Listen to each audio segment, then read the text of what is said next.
அஸ்ஸலாமு அலைக்கும் வரஹ்மத்துல்லாஹி வபரகாத்து. அன்பார்ந்த என்னுடைய முஸ்லிம் உறவுகளே, நாம் சுருக்கமாக சில விஷயங்களை என்னுடைய உறவுகள், அதாவது நாலாங்கட்டை தொடக்கம் மரச்சிக்கட்டி வரைக்கும் இருக்கின்ற என்னுடைய எல்லா உறவுகளும் மாமன் மச்சான் ஏதோ ஒரு வகையில் சொந்த பந்தமாக தான் இருப்பீங்க. உங்கள் எல்லோருக்கும் தெரியும், நம்மளுடைய முஸ்லிம் மண்ணில், முஸ்லிம் பிரதேசத்தில் அரசியல் ரீதியாக ஒட்டுமொத்தமாக நாம் எப்போதும் வாக்களித்து பல வருடங்கள் பாராளுமன்ற உறுப்பினர்களை பெற்றுக்கொண்டிருக்கிறோம். ஆனால் முஸ்லிம் மக்களாகிய நாம் அந்த பாராளுமன்ற உறுப்பினர்கள் அல்லது முன்னால் நம்மை ஆட்சி செய்த பல வருடங்கள் 10 வருஷம் ஆட்சி செய்த கட்சிகளாக இருக்கலாம். அந்த கட்சியினுடைய தலைமைத்துவங்கள் பல அமைச்சு பதவிகளை எங்களுடைய பிரதேசத்திலேயும், அதாவது மாவட்டத்தில் பல அமைச்சு பதவிகளை கையில் வைத்து கொண்டு ஆட்சிகளை செய்தாங்க. அந்த பிரதேசத்தை அவர்கள் எவ்வாறான அபிவிருத்திகளை கொண்டு வந்தாங்க அப்படின்னு சொல்லி நாம் பார்த்தோன்னு சொன்னால் அது பூஜ்ஜியமாக தான் இருக்குது. நம்ம எல்லோருக்கும் தெரிஞ்ச விஷயம். அது எந்த வகையிலையும் ஏற்றுக்கொள்ள முடியாத ஒரு விஷயந்தான். ஊடு கொடுத்தோண்டு எப்போதும் ஒப்பாரி வைத்து கொண்டு அந்த அரசின் ஊடாக, அதாவது 2010ஆம் ஆண்டு மீள்குடியேறும்போது அந்த மக்கள் மீள்குடியேறும் போது உடனடியாக மீள்குடியேற்ற வேண்டும் என்ற நிலைப்பாட்டில் அரசு இருந்தது. யுத்தம் நடந்த பிரதேசங்கள் எல்லாத்தையும் உடனடியாக மக்களை மீள்குடியேறி அந்த யுத்த பிரதேசங்களை ஒரு பயங்கரவாத அமைப்பு தான் உளவு காலமாக அவர்களுடைய கட்டுப்பாட்டில் வைத்திருந்தது. அதை நாங்கள் தவிர்த்திருந்து இப்பொழுது அரசாங்கம் பிடிச்சி கொண்டோம். இப்போ நாங்கள் மக்களை மீள்குடியேற்றுறோம் அப்படின்னு சொல்லி மக்களை மீள்குடியேற்றினாங்க. அதுக்கு வடக்கின் வசந்தம் என்று தனி ஒரு ப்ரொஜெக்டையை போட்டு பல ஆயிரம் கோடிகளை அங்கே கொண்டு அவங்களுக்கு நிதி ஒதுக்கீடு செய்து அப்போது இருந்த அந்த வன்னி வன்னி மாவட்டத்தின் அன்றைய அபிவிருத்தி குழு தலைவராக இருந்தவர்கள், அமைச்சராக இருந்தவர்களுக்கு ஒதுக்கி அங்கே ஊடுகளை மக்களுக்கு கொடுக்க சொன்னாங்க. மேல்குடியேற்றத்தை ஏற்ற சொன்னாங்க. ஆனால் நம்மளோட முஸ்லிமை மாத்திரம் பேசுவோம். நம்மளோட முஸ்லிமில் எவ்வாறான மீள்குடியேற்றம் நடந்தது?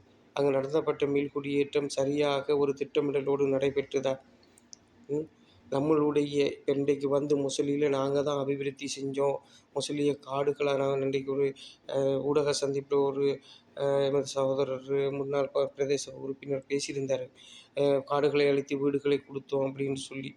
காடு அவங்க மீள்குடியேறும்போது அவங்களோட சொந்த காணியை அடையாளம் கண்டு அவர்களை காடை துப்புரவாக்குனாங்க. அரசாங்கத்தின் ஊடாக அந்த வீடுகள் கொடுக்கப்பட்டது. ஆனால் அவங்க சொல்கிறாங்க, நாங்கள் தான் கொடுத்தோம், நாங்கள் அப்படின்ட்டு சொல்கிறாங்க. சரி, அது ஒரு புறம். இந்த நீங்கள் கொடுத்து மீள்குடி ஏற்றினாலும் நீங்கள் அந்த மீள்குடி ஏற்றிய விடயம் திட்டமிட்டு ஒரு ஒழுங்கு முறையில், அழகான முறையில் செய்யப்பட்டதா? 90ஆம் ஆண்டு வடக்கில் இருந்து இடம்பெயர்ந்து போன மக்கள் அகதி முகாமில் பல வருடங்கள் பல இன்னல்களுக்கு, துன்பங்கள், துயரங்களுக்கு மத்தியில் வாழ்ந்த மக்கள் சொந்த மண்ணில் மீள்குடியேறுறாங்க அப்படின்னு தெரிஞ்சால், அப்போ நீங்கள் ஒரு அன்றைய அபிவிருத்தி குழு தலைவர், 4 கேபினட் மினிஸ்டரை கையில் வச்சுக்கிறீங்க, முஸ்லிம் பிரதேசத்தையே ஆட்சி செய்து கொண்டு இருக்கிறீங்க, அந்த மக்கள் உங்களுக்கு அந்த அங்கீகாரத்தையும் தந்திக்குது. அப்போ அந்த ஒரு திட்டமிடலோடு அங்கே மீள்குடியேற்றத்தை செஞ்சுக்கலாம்ல. அவங்களுக்கான வாழ்வாதாரம், அவங்களுக்கு தினந்தோறும் ஒரு வருமானம் வர வகையில் நீங்கள் என்னத்தை செஞ்சு அங்கே கொடுத்துக்கிறீங்க அந்த முஸ்லீம் மக்கள் மன ஆறுதல் படுறதுக்கு, அல்லது உங்களுடைய சொல்லுக்கு வாக்களிப்பதற்கும் உங்களை ஆதரிப்பதற்கும் என்ன நீங்கள் முஸ்லீமில் செஞ்சுக்கிறீங்க? இந்த 10 வருஷம் அந்த முஸ்லீம் பிரதேசத்தை ஆட்சி செஞ்சீங்க உங்களோட கட்சி ஏசிஎம்சி. நீங்கள் 4 கேபினட் மினிஸ்ட்ரியை வச்சுருந்தீங்க, 160 டிபார்ட்மெண்ட்டை வச்சுருந்தீங்க. என்னத்தை அங்கே செஞ்சு கொடுத்தீங்க? உங்களோட கைத்தொழில் அமைச்சால் ஒரு ஒரு ஒரு நெசவு சாலை கார்மெண்ட்டை கொண்டாடிச்சிங்களா? ஒரு வர்த்தக அமைச்சால் ஒரு தொழிற்பேட்டையை கட்டுனீங்களா? ஒரு கூட்டுறவு அமைச்சால் ஒரு பெட்ரோல் செட்டை கொண்டாடிச்சிங்களா? ஒரு நீண்ட கால இடம்பெயர்ந்தோர் அமைச்சை வச்சு பல லட்சம் கோடி ரூபாய் நிதி ஒதுக்கீடு செய்யப்பட்டது. அந்த மக்கள் அகதி முகாமில் இந்த மக்களை நீங்கள் மீள்குடியேற்றத்துக்காவது சரியான முறையில் திட்டமிடலோடு செஞ்சீங்களா? எதுவுமே இல்லையே. அந்த மக்கள் இன்றைக்கு என்ன ஒரு நிலைமையில் வாழ்ந்துட்டு இருக்குது என்பதை நீங்களே உணர்ந்து கொள்ளுங்கள். என்ன நிலைமையில் இருக்குது உங்களோட 4 கேபினட் மினிஸ்ட்ரியால் ஏசிஎம்சி கட்சி அந்த ஆட்சியை அங்கே பிரதேச ஆட்சி செஞ்சது நாங்கள் வாக்களிச்சிக்கிறோம். அந்த வகையில் நாங்கள் கேட்குறோம் இந்த கேள்விகளை. உங்களோட அந்த கேபினட் மினிஸ்ட்ரியால் என்னது கொண்டச்சிக்கு கவர்மெண்ட்டு பாராளுமன்றத்தில் வர்த்தமானியில் அறிவிக்கப்பட்டு நிதிகள் ஒதுக்கீடு செய்யப்பட்டது. ஏன் அந்த கவர்மெண்ட்டை கொண்டு நீங்கள் அடிக்க இல்லை? உங்களுக்கு 4 கேபினட் மினிஸ்ட்ரி உங்களோட கையில் இந்த அந்த அதிகாரமே போதுமே நீங்கள் அங்கே அடிக்கிறதுக்கு. 25 ஏக்கர் காணி கேட்டீங்க அந்த கொண்டச்சி மக்களில், அவங்க தந்தாங்க. அதுக்கப்புறம் 40 ஏக்கர் வேணும்னு சொன்னீங்க, அதையும் தந்தாங்க. அதுக்கப்புறம் கொண்டு போய் வவுனியாவில் நீங்கள் அந்த கவர்மெண்ட்டை அடிச்சிங்க. இன்றைக்கு அந்த கவர்மெண்ட் அங்கே இந்த கொண்டச்சிக்கு வந்திருந்தா இந்த முசலியில் உள்ள ஒரு 700 800 இளைஞர் யுவதிகளுக்கு வேலை வாய்ப்பு கிடைச்சிக்கும் தானே. இன்றைக்கு மாத வருமானம் ஒரு 60,000 70,000 ஒவ்வொரு குடும்பத்திலையும் ஒவ்வொரு தொழிலாளர்கள் அந்த வேலைக்கு போய்ப்பாங்களே. இன்றைக்கு அகதி முகாமில் இருந்து உழைச்சி வேன் வாகனங்களை வச்சிருந்தவங்க இன்றைக்கு அந்த வாகனங்களை விற்று போட்டு இன்றைக்கு வெறுங்கையோடு இருக்கிறாங்க. இன்றைக்கு அந்த கவர்மெண்ட் அங்கே வந்திருந்தா இன்றைக்கு அங்கே ஒரு 200 வாகனத்துக்கு வேலை வாய்ப்பு கிடைச்சிக்குமே. மாதம் 3 லட்சம் ரூபா சம்பளத்துக்கு இன்றைக்கு அவங்க சொந்த வாகனத்தை ஒரு வாகனத்தை 2 மடங்கு ரெண்டு ஆக்கி வச்சுப்பாங்களே. இன்றைக்கு விற்று போட்டு வெறுமனையாக இருக்கிறாங்க. இன்றைக்கு அந்த நீங்கள் வவுனியாவில் கொண்டு அடித்த கவர்மெண்ட் அந்த முசலிக்கு வந்த கவர்மெண்ட்டை நீங்கள் கொண்டு அடிச்சிருந்தா இன்றைக்கு அடுத்தவங்களில் கையேந்திர நிலைமையில் இந்த முஸ்லீம் மக்கள் இன்றைக்கு வாழ்ந்திக்காத. ஒவ்வொரு வீட்லேயும் இன்றைக்கு அழகான முறையில் வாகனங்களோடும் செல்வத்தோடும் செழிப்போடும் இன்றைக்கு அவங்க வாழ்ந்திப்பாங்களே. ஒரு வீட்டில் 2 பேர் வேலைக்கு போயிருந்தாலும் இன்றைக்கு ஒரு 1,40,000 ரூபா மாதம் வருமானம் அவங்களுக்கு வந்திக்குமே அந்த மக்களுக்கு. இன்றைக்கி அவங்களோட நிலைமை எப்படி இருக்குது? காலையில் பால் கறந்து விற்றா தான் பின்னேரம் சாப்பாடு நிலைமையிலையும், பால் கறந்தும் பாலப்பழம் விற்றும் விறகு குத்தியும் தான் இன்றைக்கு வாழ்க்கை நடத்துகிற நிலைமையில் இந்த முஸ்லீம் மக்கள் இருக்குது. நீங்கள் என்ன ஒரு தைரியத்தில் அந்த முஸ்லீம்குள்ளே போய்த்து நீங்கள் வாக்கு கேட்க துணிகிறீங்க? இதெல்லாம் உணர்ந்த நீங்கள் 10 வருஷம் இந்த முஸ்லீம் பிரதேசத்தை ஆட்சி செஞ்சீங்க. ஒரு பொது மண்டபம் மீக்கிதான் கூட்டம் போடுறதுக்கு நீங்களும் தான் வந்து கூட்டம் போடுறீங்களோ. எப்படி இன்றைக்கு கூட்டம் போடுறீங்க? இந்த குரங்காட்டிகள் பாம்பாட்டிகள் இந்த ஆலமரத்துக்கள் அரச மரத்துக்களை வந்து நின்று பாம்பாட்டி ஊர் மக்களுக்கு வித்தை காட்டுவாங்களே, அதே மாதிரி இன்றைக்கி கூட்டம் போடுறீங்க ஆலமரத்துக்களையும் அரச மரத்துக்களையும். நீங்கள் தானே அப்போ ஆட்சியில் இருந்தீங்க. ஒரு பொது மண்டபத்தை கொண்டு அடிச்சிக்க வேண்டியது தானே. அடிச்சிருந்தால் கூட இன்றைக்கு அது உங்களுக்கு ஒரு பேர் சொல்கிற வகையில் இருந்துக்குமா இல்லையா? என்னத்தை நீங்கள் செய்ய உங்களுக்கு கைத்தொழில் அமைச்சால ஒரு வர்த்தக அமைச்சர் ஒரு தொழில்பேட்டையை கட்டி இன்றைக்கு இப்போ வளர்ந்து வரும் பிள்ளைகளுக்கு தலைமுறைக்கு அங்கே தொழில் செய்கிறதுக்கு ஒரு தொழில் பயிற்சியை பழகுறதுக்கு அதுவும் இல்லை. இன்றைக்கு எவ்வளோ ஸ்போர்ட்ஸில் எவ்வளோ ஒரு திறமையான மாணவர்கள் நீச்சல்லையும் அது ரன்னிங்லேயும் ஃபுட்பால்லையும் எல்லாத்துலேயும் இன்றைக்கு ஸ்போர்ட்ஸில் பெஸ்ட்டுக்கு வந்துட்டு இருக்கிறாங்க முஸ்லீம் மக்கள்.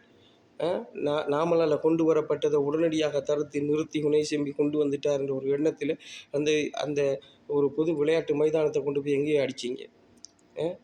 இன்றைக்கி என்னத்தை எங்களுக்கு செஞ்சுட்டுன்ற வகையில் நீங்கள் வந்து சஜித்துக்கு வாக்கு போட சொல்லி கேட்குறீங்க என்பதை எங்களுக்கு தெரிய மாட்டேங்குது. இந்த முஸ்லீம் மக்களுக்கு என்ன செஞ்சுக்கிறீங்க? உங்களோட கூட்டுறவு அமைச்சு ஒரு கையெழுத்தில் நாலாங்கட்டியில் ஒரு பெட்ரோல் செட்டு, சிலாவத்துறையில் ஒரு பெட்ரோல் செட்டு, மர்ச்சிக்கட்டியில் ஒரு பெட்ரோல் செட்டை அழகான முறையில் அடிச்சிக்கலாம் 3 பெட்ரோல் செட்டு. இன்றைக்கி முசலியில் ஒரு பெட்ரோல் செட்டை கொடுக்குறதுக்கு உங்களுக்கு வேண்டுதா? நீங்கள் இன்றைக்கி என்ன நாங்கள் ஏதோ ஒரு வகையில் இந்த முசலியை நேசிக்கின்ற வகையில் யாரையாச்சும் பிடிச்சி எங்கேயாச்சும் ஏதாச்சும் செய்யணும்னு சொல்லி நாங்கள் ஒருவருடைய பின்னுக்கு போனால் அவங்கள துரோகிகளாகவும் விரோதிகளாகவும் உங்கள்கிட்ட பணம் கட்டி மிரட்டுறதாகவும் இன்னும் இல்லாதக்குள்ள அதை குறித்து எல்லாம் உங்களுக்கு 5 ரூபா 10 ரூபாய்க்கு ஃபேஸ்புக்கில் எழுதுறவனை வச்சு எழுதுறீங்க. இன்றைக்கு இந்த ராஜாங்க அமைச்சர் காதர் தான் சாதாரண ஒரு அமைச்சர் வச்சு எத்தனை அபிவிருத்தியை கொண்டு வந்திருக்கிறாரு. எத்தனை உள்ளக காப்பட் வீதி அடிச்சிக்கிறார் இன்றைக்கு முசலியில். எமது முன்னோர்களுடைய ஆசை அபிலாசைகள் சுற்று வட்டார ரவுண்ட் அபவுட் சிலாவத்துறையில் அடித்து இன்றைக்கு அழகுமயப்படுத்திக்கிறார். அகத்திமுறுப்பு தொடக்கம் பொற்கேணி வரையான உள்ளக வீதி. கொண்டச்சியில் இருந்து இறைச்சி கடைக்கு பக்கத்தில் போகிறது இருந்தால் 90 லட்சம் ரூபாய்க்கு காப்பட் வீதி. நான் பிச்சானிங்குளம் தொடக்கம் அகத்திமுறுப்பு வரைக்கான அலக்கட்டு வீதியில் இருக்கின்ற காப்பட் வீதி. வேப்பங்குளம் சந்தியில் இருந்து பொற்கேணி வேப்பங்குளம் அலக்கட்டு வரையான உள்ளக பிச்சானிங்குளத்தால் போகிற காப்பட் வீதி. எவ்வளோ சேவையை கொண்டு வந்து ஒரு சின்ன ராஜாங்க அமைச்சர் பதவியை வச்சு எவ்வளோ அபிவிருத்தியை கொண்டு வந்துக்கிறாரு. எத்தனை ஆயுர்வேத ஹாஸ்பிட்டல், சிலாவத்தில் வைத்தியசாலை தரம் உயர்த்துதல், எவ்வளோ வேலை திட்டத்தை செஞ்சுக்கிறாரு இந்த 2-3 வருஷத்துக்குள்ளே என்பதை நீங்கள் யோசிங்க. உங்களுக்கு அவ்வளோக்கு அவருக்கு செய்ய வேண்டாம். 4 கேபினட் மினிஸ்ட்ரியை வச்சிருந்த உங்களுக்கு ஒரு பொது மண்டபம் கூட கட்டி கொடுக்க இயலாத நீங்கள் என்ன தைரியத்தில் இந்த முஸ்லீம்குள்ளே வந்து இந்த முஸ்லீம் மக்களுக்கு நீங்கள் மக்கள்கிட்ட ஏமாற்றி அதோட வாக்குகளை பறிக்கிறதுக்கு துடிக்கிறீங்க என்பது எங்களுக்கு தெரிய மாட்டேங்குது. தயவு செய்து நல்ல சிந்தனையோடு உள்ளவர்கள், நல்ல சுயபுத்தியில் உள்ளவர்கள் இன்றைக்கு உங்களோட கட்சியிலிருந்து விலகி இந்த சமூகத்துக்கு ஊருக்காக முஸ்லீம் அன்பார்ந்த உறவுகளே வந்திக்கிறாங்க. அவங்கள ஆதரிங்க. அவங்க ரணில் விக்ரமசிங்க ஆதரிக்கிறதால பல அபிவிருத்திகளை நாம் இன்ஷா அல்லாஹ் அந்த முஸ்லீமில் கொண்டு வரலாம் அப்படிங்கிறத உங்களுக்கு சொல்லி விடைபெறுகிறேன். மீண்டும் இன்ஷா அல்லாஹ் பல உண்மைகளையும் விழிப்புணர்வுகளையும் நாங்கள் தந்து கொண்டிருப்போம். நீங்கள் இன்னும் தெரிஞ்சு கொள்றதுக்கு நிறைய விஷயங்கள் இருக்குது.